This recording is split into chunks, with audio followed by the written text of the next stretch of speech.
অভিনেতা রাহুল অরুণোদয় বন্দ্যোপাধ্যায়ের শেষকৃত্য করার সময় তার ছেলে সহজের অবস্থাটা একবার দেখুন। কিভাবে কান্নায় ভেঙে পড়েছে সে।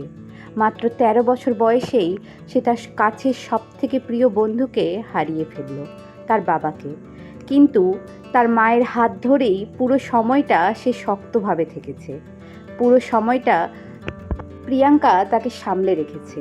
এর মধ্যে অনেকেই প্রিয়াঙ্কাকে নানা কথা বলেছে, কিন্তু সহজের কথা ভেবেই তাকে শক্ত থাকতে হয়েছে। বাবার মুখাগ্নি থেকে বাবার অস্থি বিসর্জন, সমস্ত কাজই সম্পন্ন করেছে ১৩ বছরের ছেলে সহজ, এবং প্রতিটা সময়ই প্রিয়াঙ্কা কিন্তু তাকে আগলে রেখেছে। এর মধ্যে অনেকে প্রিয়াঙ্কাকে কটাক্ষও করেছে যে কেন সে এক ফোঁটাও চোখের জল ফেলেনি। আপনার মতামত কমেন্টে জানান।